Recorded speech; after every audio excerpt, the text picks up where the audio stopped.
Good afternoon.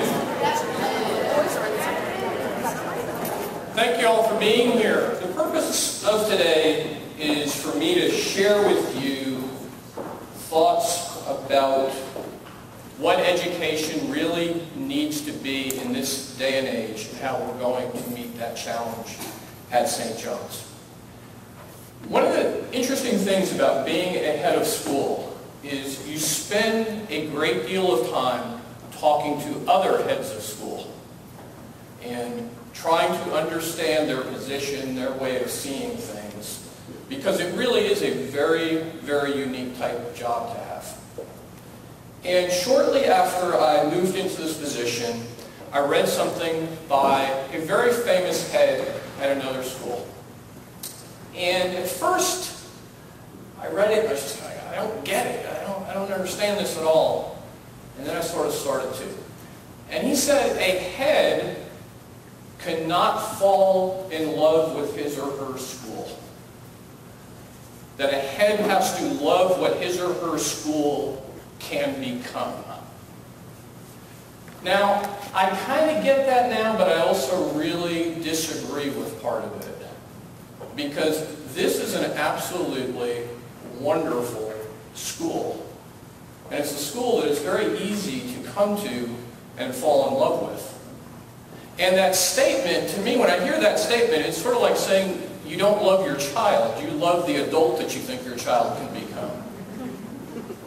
But I also very much get the second part of it, that what is really, really exciting is what I think that St. John's can become. Now, the other part of this, as a preface, is my job as a head of school is not to come in and say immediately, this is what St. John's has to do. This is what it needs to become. Because my job is not to make St. John's into a particular type of school. My job is to help St. John's become the best possible St. John's that it can become. And those are two very different things. Now, to kind of put in context how I think about the idea of improvement and where we can go, the first person I'm going to cite is Vince Lombardi, the famous football coach. And I read a story recently. This is the first thing that Vince Lombardi told the Green Bay Packers when he took over. He walked in and he looked at them and he said, "We are going to relentlessly strive for perfection. We know we are never going to get there. This is not a statement moving us towards perfectionism. Because when it comes to schools, there is no perfect school. There is no perfect curriculum. There are no perfect teachers. There are no perfect students. If you have more than one child, you know that what works for one person may not work for another. And it's an incredibly human process. But what Vince Lombardi said is we are going to relentlessly strive for perfection, knowing that we're not going to get there, but as we do so, we will catch more and more moments of true excellence in the process. And that's what we're trying to do here, to improve each and every day about what we do, so that over the course of the next many years, we're improving immensely in many areas. Now, before I can give you exact details about that, I'm going to put this in some very large context for you so you have a framework for the things that I'm going to talk about. Now, as we're striving for this perfection, what we need to do is to keep this in mind. I believe very, very strongly in this idea that it's not about what education has been for X number of years. It's about what do we have to do to make sure that kids are ready to thrive in the future. Right now, that means very different things than it did when we were in school. We have to be rethinking some very long-standing assumptions. Now, recently, the National Association of Independent Schools put out this booklet, A Guide to Becoming a School of the Future. Now, I'm going to go ahead and put all of whatever little bit of modesty and humility I may have to the side, and say, I'm very glad to say that what's in this booklet is stuff that I've been talking about for a long time now. But I don't agree with everything that's in it. And the very first thing that I don't agree with is the preposition. I don't like calling it a school of the future. Because we don't know what that future is that they're going into. So we have to be thinking more about how do we prepare them for whatever is going to come in that future. I also don't necessarily like the word future being used in here. Because what's happened in educational circles is they talk about preparing kids for the future, and too often it's been used to denigrate everything that's been done in education. And that you've got to throw this out and throw that out. Well, many of the things that are done in education, particularly at schools like this one, work, and they work very well. So it's how do you build on them? So the term that I prefer is how do you build a modern school? And that's really what I want St. John's to be thinking of, is how do we be a modern school? A school that is in and of our time and for our time. That is for these kids and is for their futures. And the reason that I use the term modern, modernity, that's something that we are always striving for. It's something we are always reinventing. And it's something that we should always be reconsidering and coming to terms with anew. Modern schools cannot ignore the past. They have to be thinking about what's happened in the past and how do you build on it. How do you take those lessons of the past and use them to prepare kids for their futures? At the same time, a modern school does not assume that because we learned a certain way, that our children are going to learn a certain way. And it's not going to assume that what was good for us is going to be good for them. And the modern school really focuses on ideas and people and the lives that we lead today and what are the lives that we are going to lead in the future. So to be thinking about that, you have to be thinking, where is the school at this point in time? And I think this picture really captures where St. John's is right now. It's pure energy on an upward spiral. You think about it, this is the oldest Episcopal school in Dallas, founded in 1953. But over the last 10 or 15 years, amazing things have happened here. The way it's grown, the way the programs have changed, the responsiveness that's happened. And it's poised for so many great things to continue to happen in that regard. But at the heart of it is human relationships. That drives everything that goes on here. And also the mission of the school. Now, many of you have heard me talk about the idea of mission, and that missions at schools, for the most part, pretty much sound the same wherever you go. The key is how the ideals in that mission manifest themselves. And you may not have the same kind of perspective that I do on this school, because having worked in 2 other schools and as part of my previous jobs, traveling to schools all over the country. This is a school that is unusually committed to its mission and unusually committed to truly holistic education. Many schools talk about it, many schools do it, not in the same way that it happens here. But we do have to consider, what does this mission mean in terms of the future? Because we are heading into it, whether we know what that destination exactly is or not. And our kids are going to have to be ready for that. There's 2 main challenges in looking at that captured in this quotation.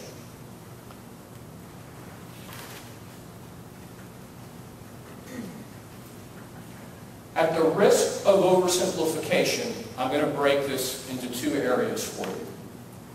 The first one has to do with the changes going on in the world. About a decade ago, Thomas Friedman got a tremendous amount of publicity when he published a book called The World is Flat. And it had to do with connectivity and globalization, and how we were becoming a much more connected, single, flattened world. 10 years ago, what Friedman was saying made a tremendous amount of sense. And in some ways, it still does. But I would argue that Friedman did not go far enough. And that, in fact, the world is not flat. The world is actually morphing in all sorts of ways that we couldn't even have recognized a decade ago.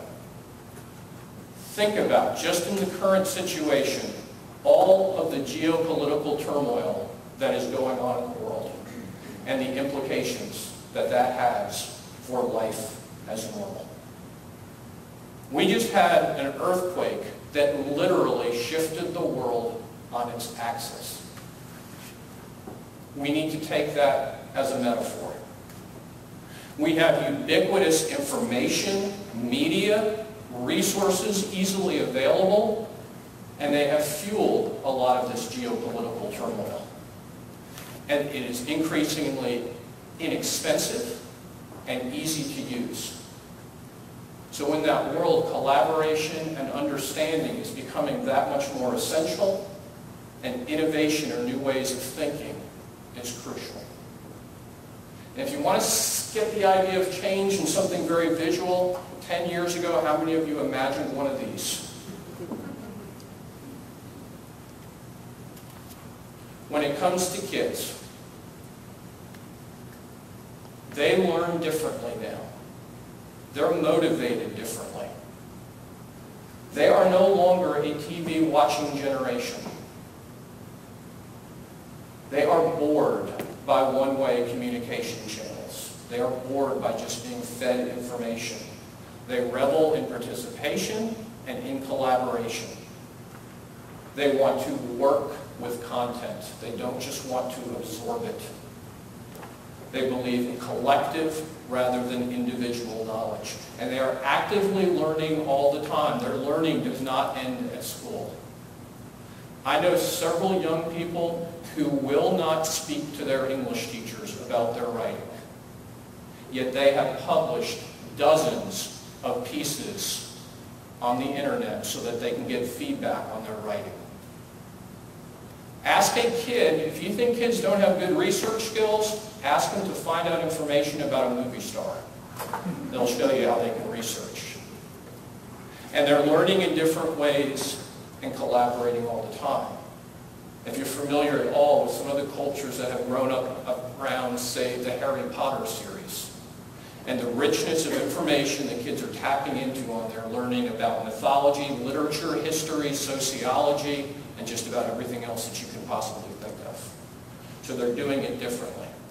Now, I could go on and on and on about this topic, so I'm going to take just a second and give some shameless self-promotion here. If you want to learn a whole lot more about this, just go to YouTube and put my name in there. And if you can't sleep one night, there's 7 different videos on there that you can watch on this. I start with part 1 and then see where it goes. Now for me, this raises some really gigantic questions when it comes to education. And I'm going to put them up here and let you read them for a second.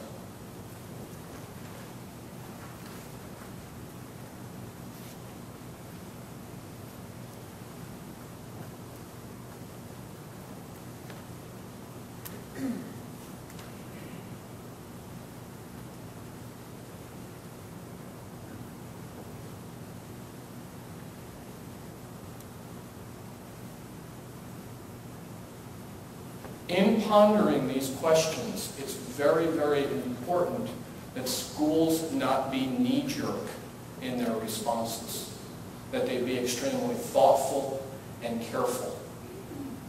And one of the ways that we've seen schools not doing that is how they have approached technology, where they sort of taken the most current gadget and decided this is what we have to do, without necessarily thinking about the larger purposes of it. The other thing that is tricky is these aren't questions where you can sort of take them one at a time and answer them and say, check, we've got it. They all weave in and out of each other. In trying to answer these for you today, I'm going to go at it in three basic ways. The first one, very quickly, what are sort of the outdated answers to this? So you can see what we're trying to move beyond. Secondly, what's the modern thinking on this? And then thirdly, what you really want to hear, how are we going to respond to this at St. John's? So here's the idea of the outdated model, the sit and get model of education. Okay? In case you're wondering, no, that is not a picture from one of my classrooms. The reason that school is the way it is in many ways has to do with the last time that in a really, really large way these questions were considered. And we've only had, over the last 150 years, two significant changes in our educational model. The first one was back around 1850 or so, when we moved away from the classical Latin model of education. So think about how long that had been around. And then the next one was in 1910, and it was in response to the Industrial Revolution in many ways. And so what that led to was what is very often referred to as the factory model of education, where you take kids along and you basically move them along an assembly line. And you open up their head and you pour some information in, you close it, and you move them on to the next thing. Okay? So it's led to things like this, where we think we can measure it in certain ways. It's a very 20th century mechanistic approach to education, as if we're tuning something or fixing a piece of machinery. Now, anybody here go to TCU? Okay, good, so I won't hurt anybody's feelings. Even at the higher level of education, which is supposed to be about higher order thinking and things, you can see how this has driven things. Okay? This is a machine at TCU where you can buy your different size Scantron sheets that you may need for your different classes. Okay? We can't have that anymore. It's not going to work. It's not going to serve what our kids need. It's not going to give them the flexibility and the adaptability that they need. So what's modern thinking when it comes to this? Where are we trying to move to? Now I mentioned that that previous big change had been timed with the Industrial Revolution. Well, right now we're in another large-scale revolution, so the time is really, really right for us to be asking these questions and thinking about where we're going. And as part of that NAIS booklet that I showed you, they laid out what they're calling the new framework of essential capacities. Now, I'm going to break down this jargon for you. A lot of it is educationese. Okay? Think about the idea of standards in education. And, you know, nobody should want to be against standards. We have to have standards. Right? We want them to be high. But what should they mean? What should they emphasize? And if you look at what's been the set of educational standards for years and years and years, they focus on very discrete pieces of knowledge and very discrete pieces of information, and very heavily based on the idea of memorizing things and being able to feed it back. So when you see new framework of essential capacities, think of the idea of very large, overarching standards. Here's the other problem with the way standards have been thought of.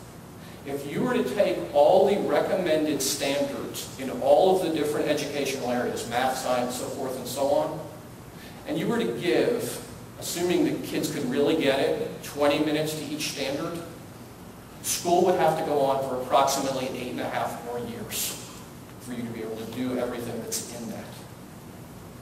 So if you look at these things, they're much broader, and they really emphasize not what are discrete pieces of knowledge, but what can people do and what do they understand? And how are they going to be responsive to what they encounter? So you get this idea of analytical and creative thinking and problem solving. What we have to do is ask kids, confront the world. Identify what the problems in the world are. And you're doing this at developmentally appropriate levels. You help them develop the knowledge and skills to tackle those problems in their own fashion, and that they get to do so with the best possible tools. And intellectually, this is the most important thing that we can do for kids, because really what is at the heart of it is knowing at the right time what are the right questions to ask. The second one has to do with communication. How can you communicate in all of these media? And in a sense, using different languages.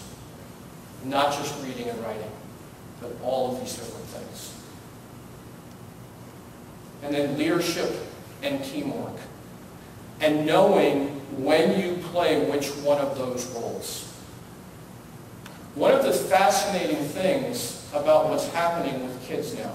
Do you remember, gosh, it's probably been 10 years or so, there was a New Yorker cartoon that came out, and there was a dog at a computer, and it said, the wonderful thing about the internet is nobody knows you're a dog. One of the wonderful things about the environment that they're growing up in is a lot of times nobody necessarily knows that they're kids. And there's the old idea of learning from a master and being the apprentice to that master.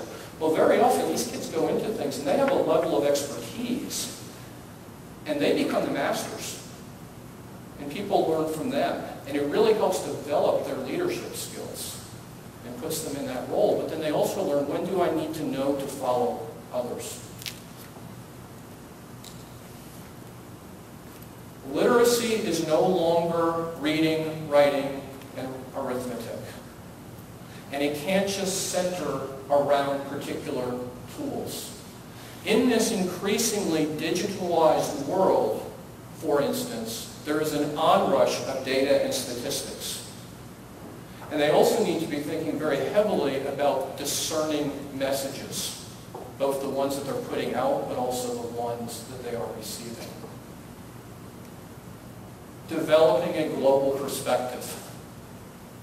And this is really the key to why diversity is such an important part of education, more than anything else, to help young people understand the perspectives of other people and to work with them.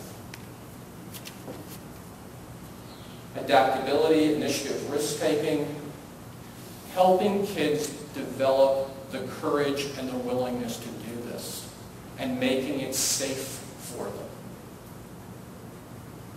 It's not always safe for kids when it becomes a very objective type of education, because very quickly they're told that's either right or that's wrong. Integrity and ethical decision making. Yes, there's not much more to say about that, especially in a WikiLeaks world. Now, to help all of this occur, schools have to change in some ways. And NAIS has put out what they're calling unifying themes. And before I start going through them, I'm proud to say that at St. John's, we already fit a lot of these, or at least we're started on the path for a lot of them. So think about them in terms of St. John's. And the first one is academically demanding. My thing about academically demanding, particularly when you look at those new capacities, is we've got to be asking some really hard questions about what does rigor mean. That rigor is not necessarily more. It's not necessarily adding on things. It has to do with what you're asking and what you are expecting. Project-based and problem-based learning. And that doesn't mean just, cute projects where you're making a poster. or something like that, or where you're creating a website. For those of you who have been to law school or business school, almost think case study, okay? Where you are giving kids situations, problems, whatever the case may be. They are heavily integrated, where kids have to be able to pull their knowledge, their understanding, and their skills from different areas in order to attack those problems. And then also work together to figure out how they are going to communicate their solutions to those problems. It's a very, very engaging, heavily integrated way of going at education, where in essence kids have to be able to show and do what they have learned. And this is where you get a great deal of depth to education. Classrooms extended. Schools can't exist in isolation anymore.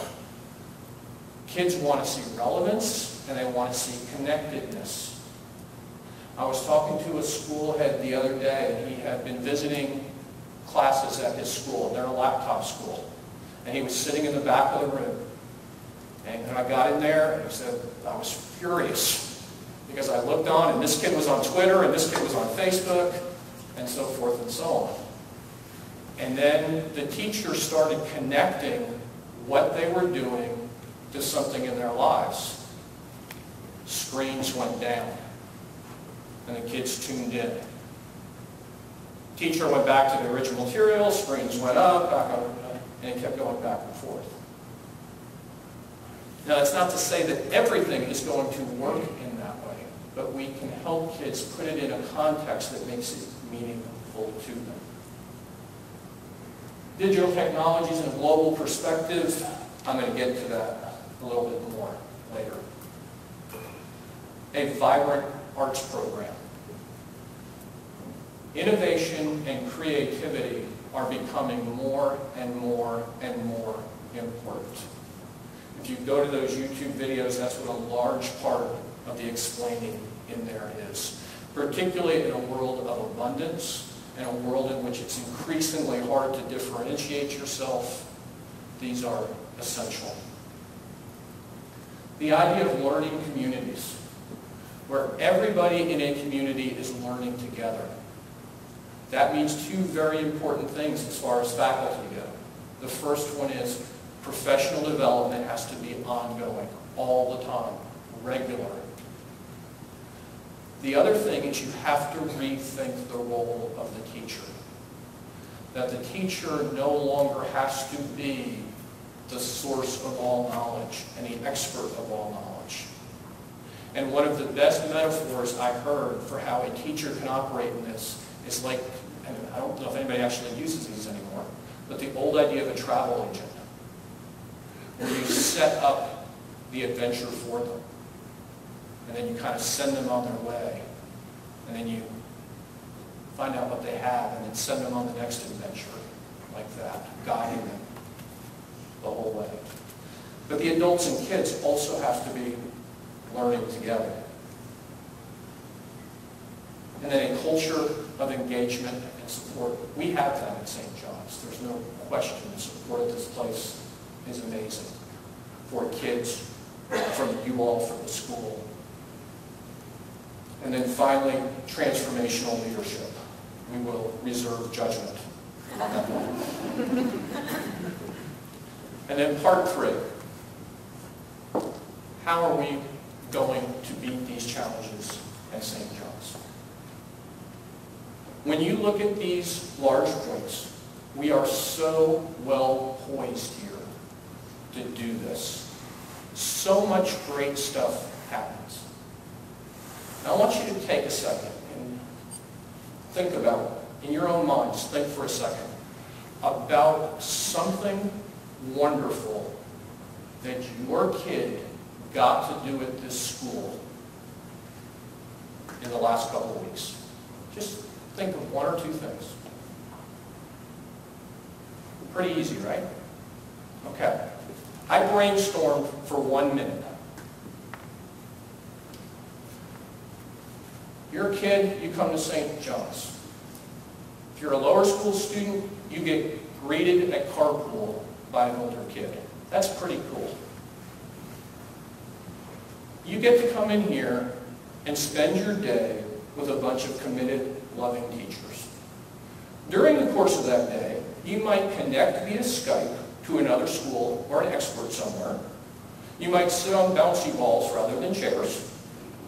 You might be involved in an integrated drama project such as Number the Stars or the plays that the 5th grade did for me, Esquilita. You'll see kids broadcast on Crusader Live. You might learn geometry by designing patterns for a t-shirt that you then get to make. You will practice art under the guidance of professional artists who have pieces in museums. You will build Rube Goldbergs to study scientific principles. You may plant tulips to study math and science. Or you may work like a real writer in a writer's workshop approach. That's what I came up with in just a minute. You could probably add things that you came up with. And ultimately, as this picture captures, the kids here are continually surprised by joyful learning. So we have so much to build on,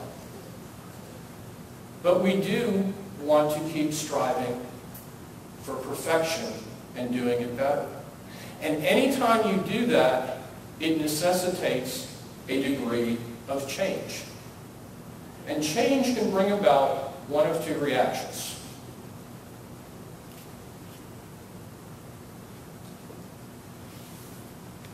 The last couple of years, St. John's has been through plenty of change, and I'm extremely cognizant of that point. And it's a little bit easy to forget that. But think about the situation. A couple of years ago, late March, you have a long-standing head of school leave, suddenly. Then you have an interim for a year, and then you have a new person suddenly come in. That's a little unsettling if you work here. You get a little, what's coming next? So I have been very, very cognizant of that. I also have experience with leading pretty large-scale change efforts at 2 different kinds of schools, and found that the same sort of approach works. That steady trumps quick. And if I look at both places where I work, the things that we really took our time on have stuck. The things that we kind of jumped to, not quite so much. So we want to be very intentional and careful about this. We want to be thoughtful and reflective. But the main reason that we really want to make sure that we take our time is because we want to ensure that we are doing what is right for kids, for these kids, in that sense of being a modern school. We want to make sure that we are doing what is right for them per their developmental needs. We want to make sure that we are doing what is right for them per high school placement and per the longer lifespan, that they are ready to go out and thrive, not just in high school, but in their lives. Now, some important things have been happening here this year. Okay? I've been spending a lot of time getting to know people, getting to know this culture, and seeing what's possible so that I can lay some things out for you at this point in time. Working extremely hard on understanding the relationship with the church, getting to know the people on the board, other leadership groups in the school, the Crusader Club, the PA, getting to know all the people in the school. But we've also been working really hard on doing certain things to enhance everything here for the kids. What we call vertical teams. Okay, so for instance, all the language teachers, all the math teachers, they have been meeting regularly to make sure that is our program flowing the way that it needs to flow, and taking a look at that and figuring out where it does and where it doesn't. And doing all of that per the mission of the school, but also per departmentally what they identified as the key facets that a graduate of this school should have. Faculty also work in focus groups where they have picked a particular area of professional development that they have been looking at. all year long. The move into the science building has been huge. The science teachers tell me that they are now able to complete twice as many hands-on lab experiences for kids. That's absolutely awesome. That is exactly what was hoped would happen in that facility. We've put a giant emphasis on math this year. We've had a consultant out here every single Wednesday working with teachers on math instruction, and then we had another teacher come out a couple weeks ago to do a long workshop for our faculty. We did quite a bit of work on marketing and admissions this year, getting the name out of this place, letting people know what's going on here, and the payoff has been huge.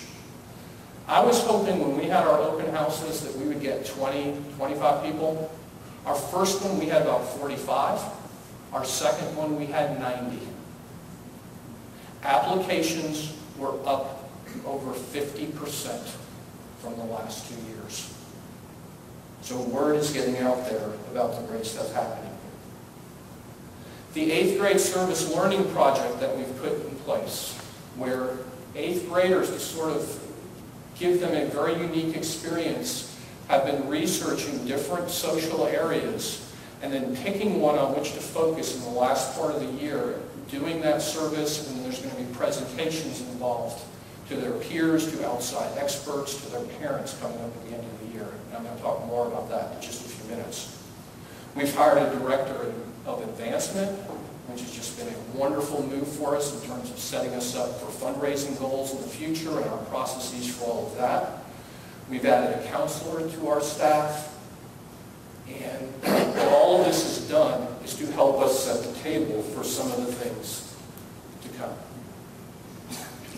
Now, what I'm about to lay out for you, you need to really think about through multiple lenses.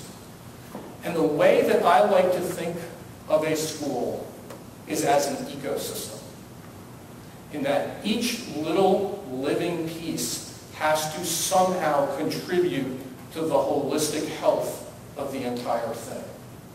That, your kids are not suddenly going to be scientists because of an experiment they do at one point. That it all slowly comes together. They are people in progress. Or think of it as a mosaic, where each one of these things is a little piece that works over time. And I really believe that with what we already have in place and the exact things that I'm about to lay out to you, our kids are going to be even better prepared and more desirable in the long term.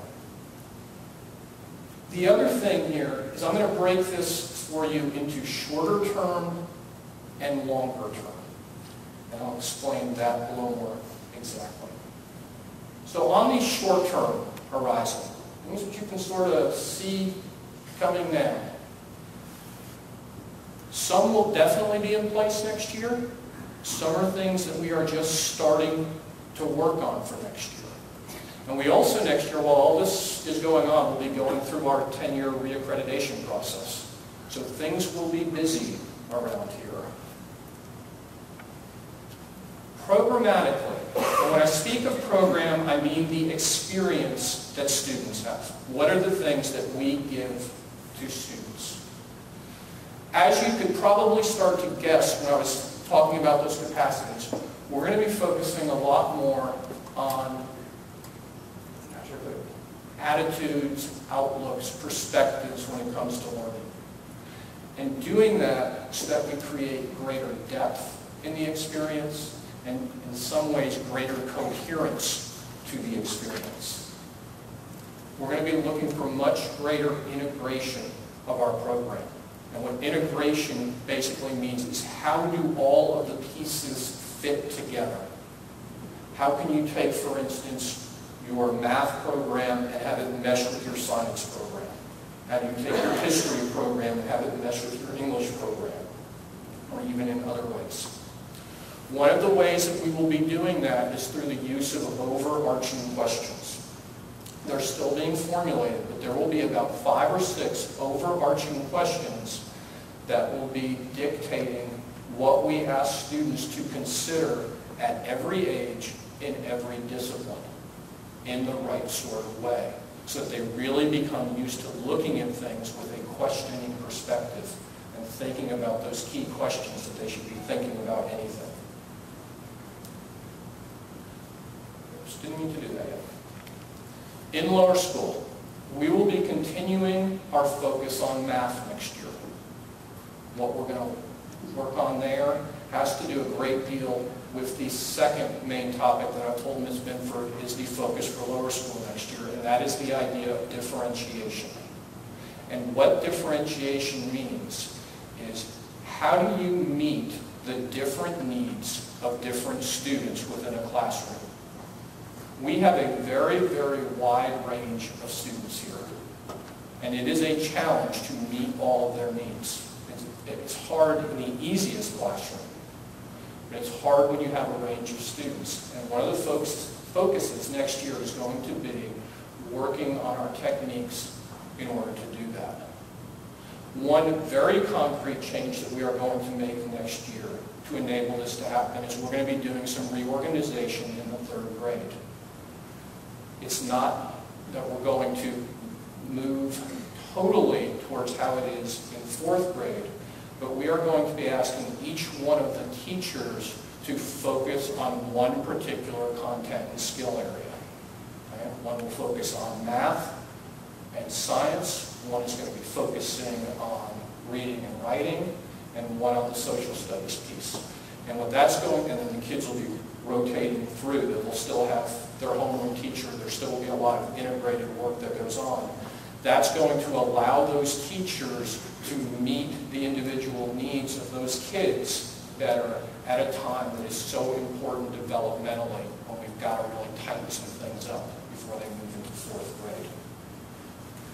In middle school, we are going to look, and this will not be in place for next year. This is a study. This is going to take careful consideration.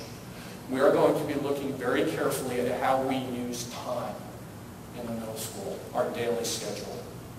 I find it to be much too frenetic, too many changes, too many things for kids to juggle on any given day. It also does not allow in many classes to go into the kind of depth that I want our students going to in middle school, particularly as we move to more of a project-based, problem-based approach. You can't do that when you're switching constantly. It doesn't lend itself to that. We are going to be moving to much greater curricular integration in the middle school, particularly when it comes to language arts and history. Eventually moving towards almost a humanities approach, to where when they are studying history, for instance, what they will be reading in language arts will be tied directly to that, to try to give them a much richer understanding. It happens in pockets. I want to see it much more thorough. And then I mentioned the 8th grade service learning project. We will be building that to create an 8th grade capstone experience. What that basically means is creating a unique experience for 8th graders in which we ask them to take something on in which they demonstrate that they embody all the things that their St. John's education has been pointing towards. That's very much what is happening with this service learning project. They're having to work collaboratively, they're having to do research, they're having to do presentations, all of those sorts of things.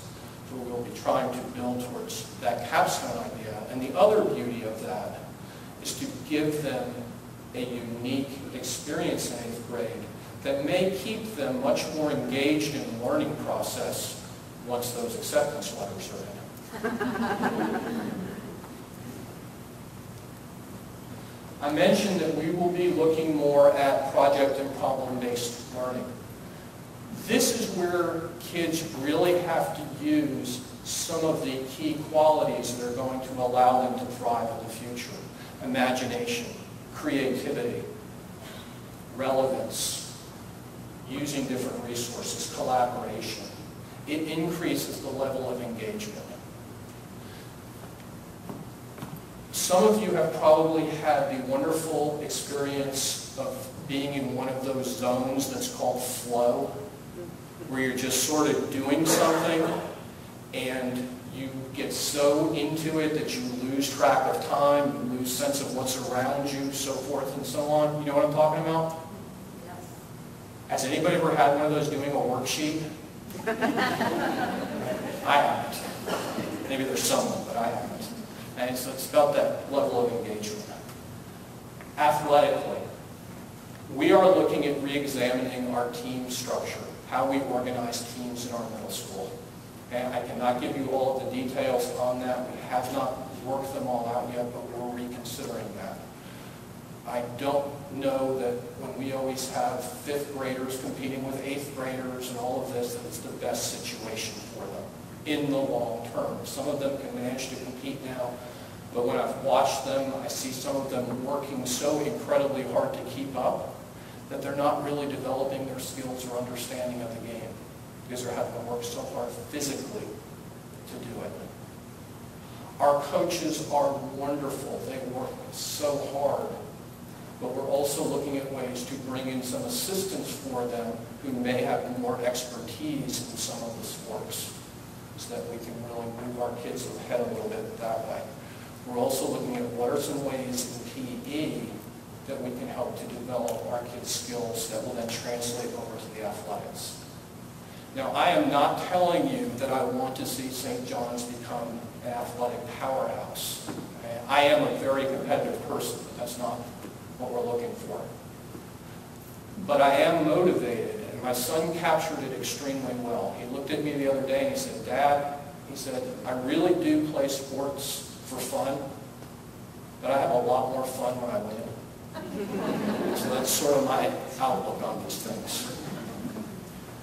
In the arts, I want to see us looking at how we can tie what we do in the arts to our other subjects. Okay, that idea of integration and depth again. We do a wonderful job of putting our kids and developing their skills through the years artistically and allowing them to express themselves, but again, can we create more coherence and synthesis in that regard? In the longer term, I'm going to sort of jump to the next part of this and then come back to the shorter term. In the longer term, I hope that we can expand our range of arts offerings. For instance, maybe some instrumental offerings. Right now, we just don't have that potential. Diversity. I am, quite frankly, very concerned about diversity at this school and how are we going to work on that. Our kids have to learn to function in a more diverse world. It's just part of the reality of life now. I have asked 2 of our faculty members to really make that their pet issue next year, to keep holding that out in front of us, to come up with ways for us to address that as a community. They already have a long list and have scheduled a meeting for me Monday, so I'm excited to see what they have come up with. We also, the kind of outreach that we have done this year in admissions, I hope that we can make some of that a little bit more pinpointed so that we can look at getting some more diverse candidates for applications, but then also for faculty as we're doing our hiring. Systematically, institutional systems, because as much as educators don't like to admit it, we are a business, a very large business. And there will be some things in place next year to help us operate better as a business.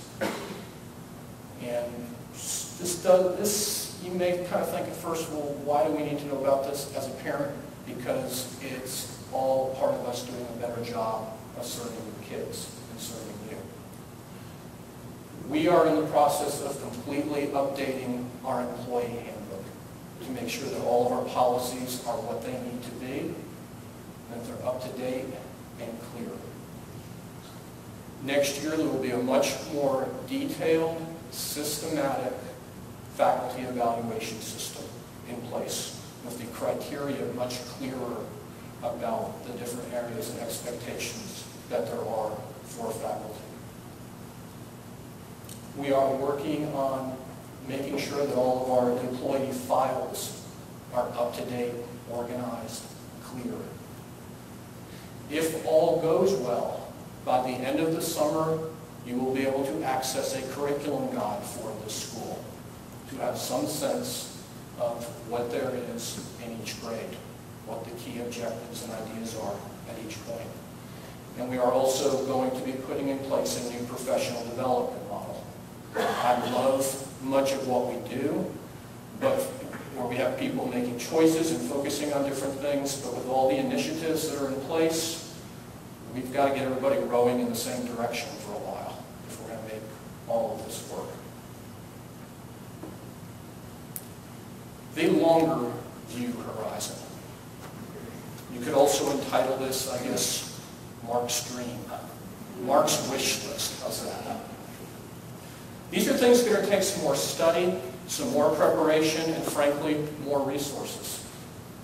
So these are not things, don't expect necessarily to see these next year or even the year after, unless you feel so inclined to help us with some of these set things happen. Technology. I want you to understand that I love technology, but I do not love technology for technology's sake. I love technology for what I think it can allow our kids to do in terms of their learning and growth. And my main goal with technology is I want to get more machines in more kids' hands more often. The simple fact of the matter is, right now, a computer to them is what paper and pencil used to be for us. But it's so much more powerful than that. And my goal would be for us to become, I'm not sure starting at which age yet, but that we would become a one-to-one school. That means each student having his or her own machine. And then having plenty of machines available for the students where we don't have that in place. Now, I am not advocating putting laptops in the hands of pre-Kers. Okay? The fine motor skills are too important and they're too tied to their neurological development. But we have to get more machines in more kids' hands more often. And we have to be thinking about online, open source resources, their texts, and also getting them these tools is crucial to the kind of learning that I was outlining earlier because of the possibilities that it opens up in terms of resources and collaboration and creativity and expression. Now, no matter what, we also have to shift what some of the focus on technology here has been. It has been too much about learn this particular program, learn how to do X, learn how to do Y. Well, you know as well as I do that a lot of these tools don't last very long. And we have to help them learn to function in this digital world, but with a great deal of flexibility. Sometimes I think the most important thing we can teach people to do with technology is how to effectively use the help menu, as opposed to how do you upload a photo. They'll figure that out. But also, what does it mean to be a digital citizen? And what are your responsibilities with that? They have to think about their digital footprint.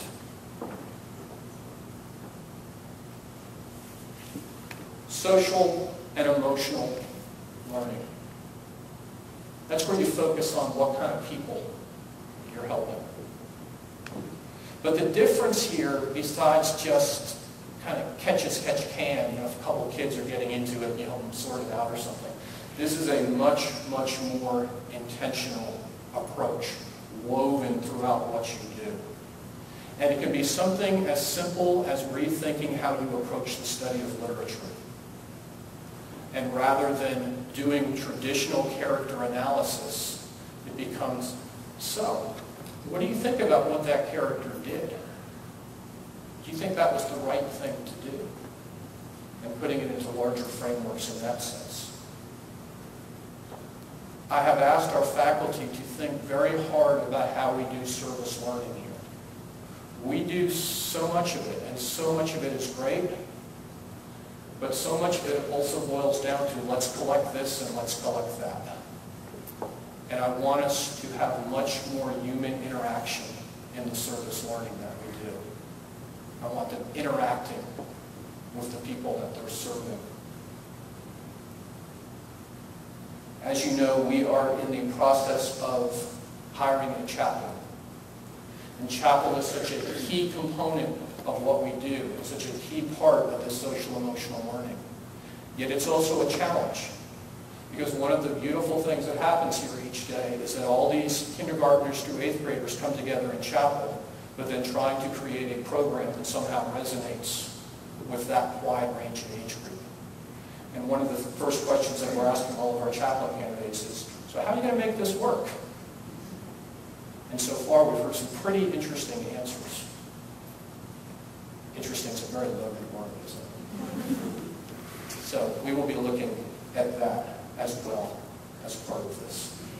Now, this is key because we want to produce good people, and we also want to produce people who, as I said earlier, can make that move between being leaders and being good team members. And when you put those two things together, what we really want to help them do is to become servant leaders. And that's where this is so very important. And then finally, I mentioned the idea of an educational ecosystem.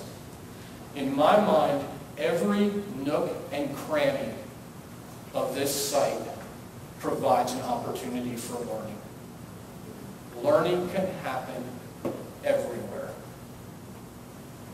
The cafeteria is a place for learning. It's a place for learning about interaction, but it's also an opportunity to teach kids about nutrition. We can do wonderful things with our outdoor spaces. I would love for there to be an amphitheater. I would love for there to be a large community garden that taps into the community spirit of this place and teaches kids some really important lessons in the same way. We're going to be finishing the rooftop garden in the new science building. And we're going at that very carefully because we're thinking, how can we create the best possible learning situation there and tie it to our science curriculum? The same thing with the canopy, as you can see. If we put solar panels there, maybe we should think about putting a wind turbine there and then think about what do we do in terms of alternative energy studies. So we're being very careful.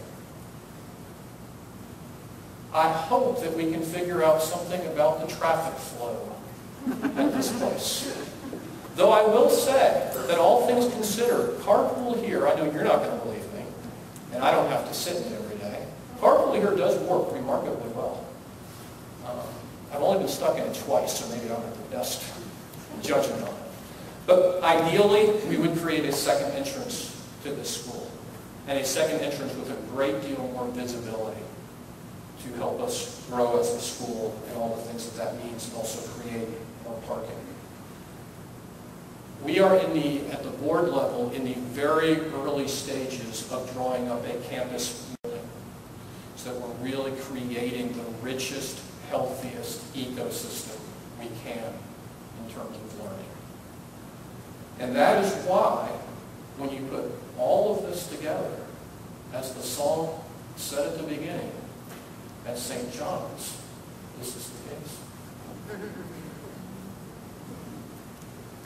Thank you.